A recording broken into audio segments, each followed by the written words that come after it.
Modal hidup kita itu waktu. Sebelum Anda dapat uang, yang Anda miliki waktu. Sebelum Anda dapat jabatan, yang Anda miliki waktu. Sebelum Anda dapat kesempatan usaha, yang Anda miliki waktu. Tanpa waktu semuanya tamat. Maka Imam Ali berkata, innama antal ayyam, kamu ini hanyalah bilangan-bilangan waktu. Iza zahaba ba'duha zahaba ba'du. Apabila sebagian waktumu hilang, yang hilang sebagian dirimu. Maka tolong dimuhasabah diri kita sebelum kita memuhasabahnya di hadapan Allah. Sebelum Allah yang memuhasabahnya, tolong dievaluasi diri kita.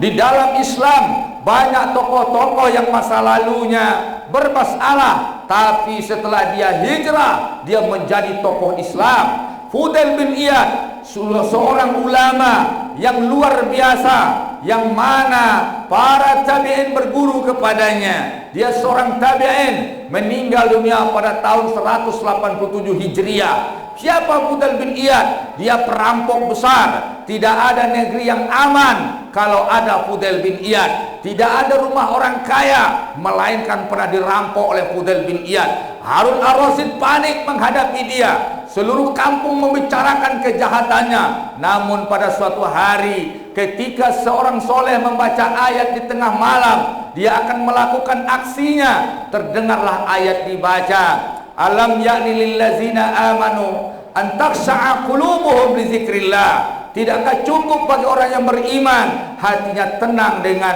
untuk mengingat berzikir pada Allah, ila akhiril ayat. Maka sidang jemaah, dia menetes air matanya, kemudian dia menyendiri ke bangunan-reruntuhan dan menjauh dari masyarakat.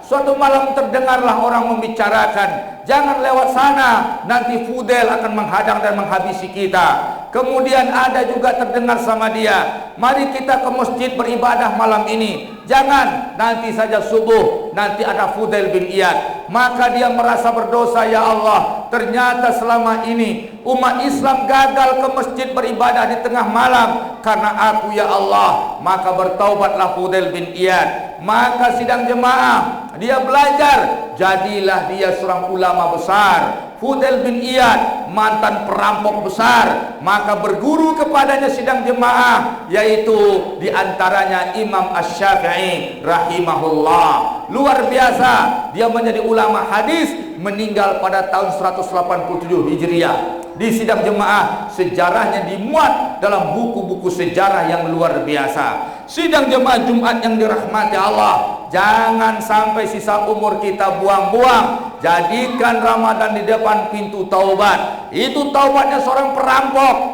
Ada seorang lagi sidang jemaah. Siapa dia? Dia adalah seorang ahli narkoba. Dia seorang pemabuk.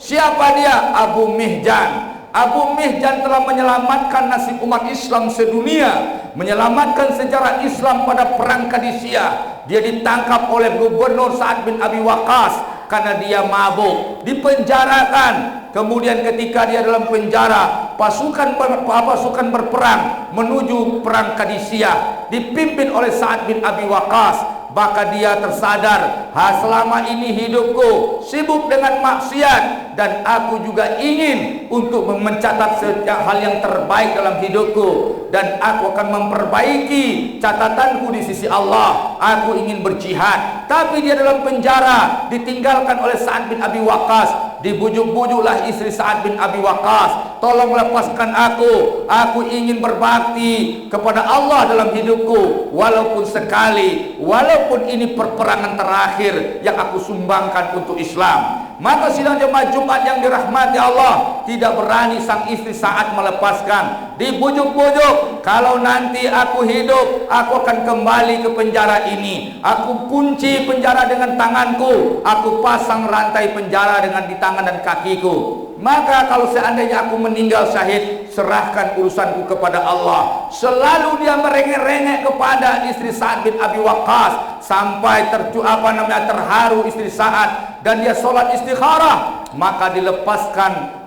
Abu Mihjan ke medan tempur di perang Qadisiyah. Sampai di sana umat Islam sedang berada pada kondisi yang menyedihkan porak-poranda, karena Sa'ad bin Abi Waqqas ketika itu dalam kondisi cedera, memimpin pasukan dari kejauhan, maka hampir saja kalah. Di menjelang maghrib, di saat maghrib gelap sudah malam, di awal malam muncullah Abu Mihjan bergabung kepada pasukan. Sebelum dia mau masuk dalam pasukan, dia amati di mana barisan ring satu musuh, para jenderal musuh, maka ditarget oleh Abu Mihjan. Diterobos barisan ring satu yang kuat oleh Abu Mihjan, lautan pedang yang luar biasa, maka puluhan luka terjadi pada tubuhnya. Maka ketika itu dia ternyata berhasil memporak-porandakan barisan ring satu musuh. Maka seketika itu pasukan dikomandoi, otomatis pasukan berada di bawah komando Abu Mihjan. Semua orang berbincang tentang dia. Ada yang mengatakan ini malaikat dikirim oleh Allah menyelamatkan kekalahan umat Islam. Ada yang mengatakan ini Hisam bin Ali, dibantah oleh yang lain. Hisam sudah syahid pada perang sebelumnya. Kemudian Sa'ad bin Abi Waqqas sempat melihat Abu Mihjan berkelebat dekat dengan dia.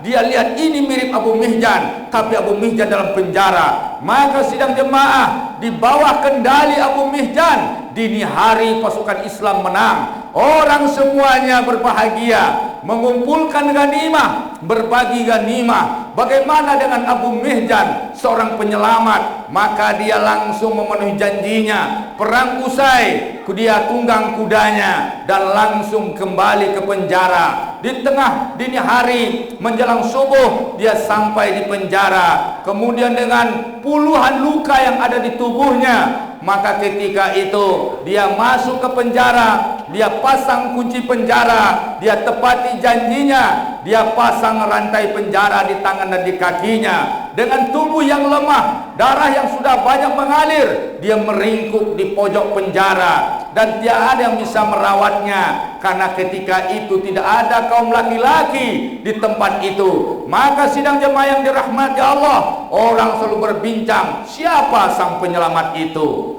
Maka besoknya sampailah Sa'ad bin Abi Waqqas disambut oleh istrinya dan umat Islam. Kemudian, maza fa'alallahu bika, apa yang telah diberikan Allah padamu wahai suamiku? Kata sang istri, diceritakan alhamdulillah Allah berikan kemenangan. Di saat kekalahan yang sangat mengerikan, Allah kirim seorang penyelamat. Dan sebagian mengatakan malaikat, sebagian mengatakan Hisam bin Ali. Dan aku sempat melihat dia berkelebat, dia mirip dengan Abu Mihjan, tapi Abu Mihjan dalam penjara. Istri yang ketakutan telah mengambil keputusan tanpa izin suaminya, yang bukan pada wewenangnya, sudah ketakutan kalau digugat oleh suaminya. Maka langsung dia merangkul suaminya, air mata. Ternyata pilihannya, keputusannya telah menyelamatkan Islam. Wahai suamiku, lahuwa Abu Mihjan, lahuwa Abu Mihjan, lahuwa Abu Mihjan. Dia benar-benar Abu Mihjan. Ampuni aku telah mengambil keputusan di luar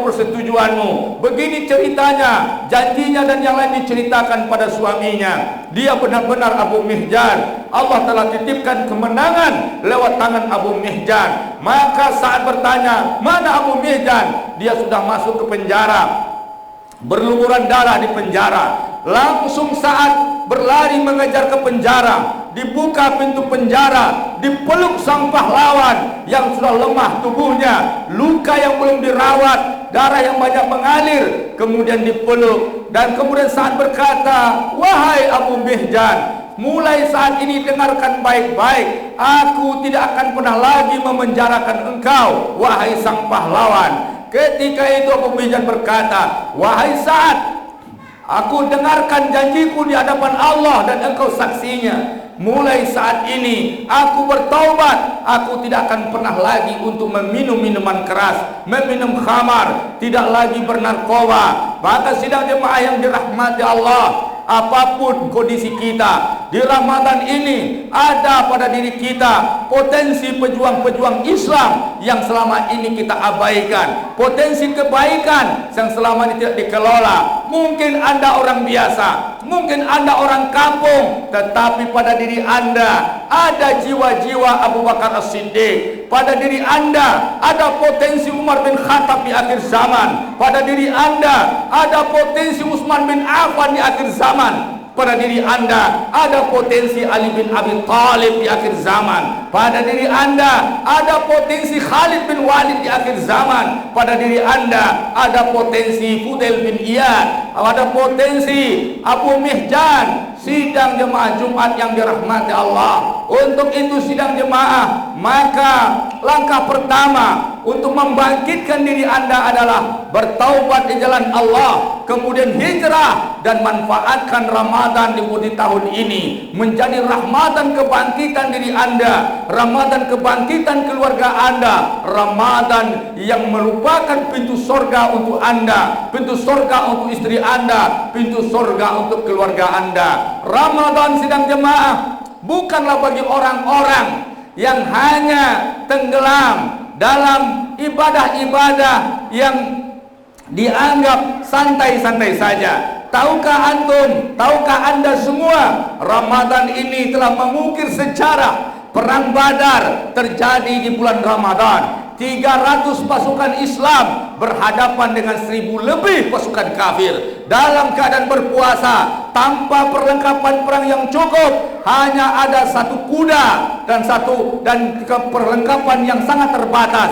Sahabat-sahabat tidak memakai pedang, dia hanya pegang pelepah korma. Sedangkan senjata yang diharapkan ditanya, mana senjatamu? Senjataku yang dibawa dan dipegang oleh musuhku. Itulah kejantanan umat Islam. Mana senjatamu? Engkau tidak bawa senjata ke medan tempur. Senjataku yang dibawa dan dipegang oleh musuhku, itulah senjataku. Maka sidang jemaah, ternyata pelepah korma ketika dipenggalkan ke leher musuh belum tersentuh, sudah memutus leher musuh. Kemudian ada yang mengandalkan pasir, namun Allah telah bantu dengan kemenangan, dengan malaikat yang banyak, maka dimenangkan dalam perang Badar dalam kondisi puasa dengan jumlah yang sedikit, kemudian dengan senjata yang tidak memadai sama sekali. Sidang jemaah Jumat yang dirahmati Allah, Fathu Makkah terjadi di bulan Ramadan. Maka sidang jemaah, Andalusia, Spanyol, Eropa dikuasai oleh umat Islam di bulan Ramadan. Maka banyak prestasi-prestasi umat Islam merebut kekuasaan-kekuasaan dari tangan musuh, yaitu terjadi di bulan Ramadan. Maka Ramadan itu adalah bulan perjuangan, Ramadan itu adalah bulan kemenangan,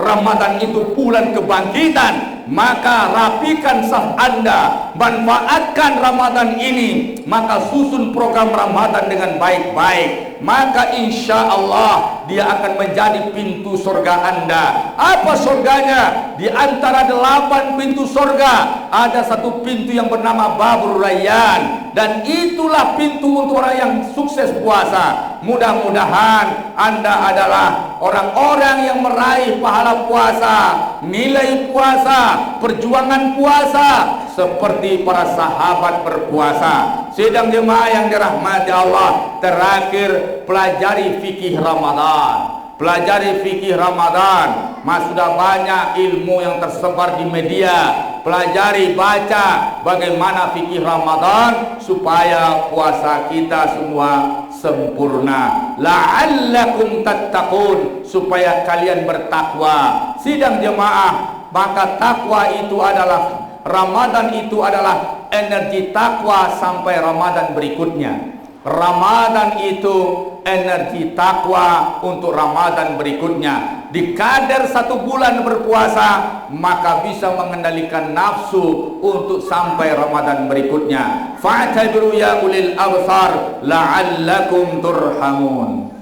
Alhamdulillahirabbil alamin.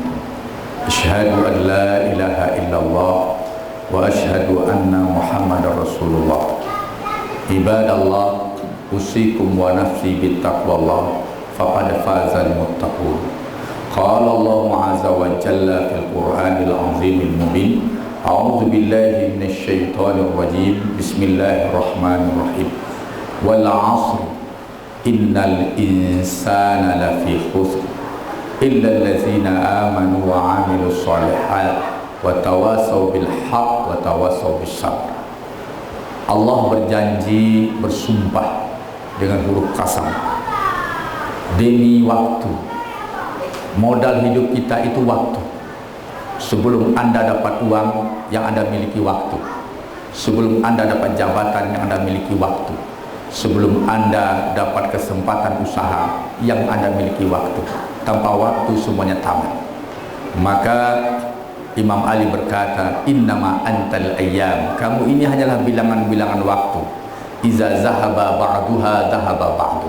Apabila sebagian waktumu hilang, yang hilang sebagian dirimu.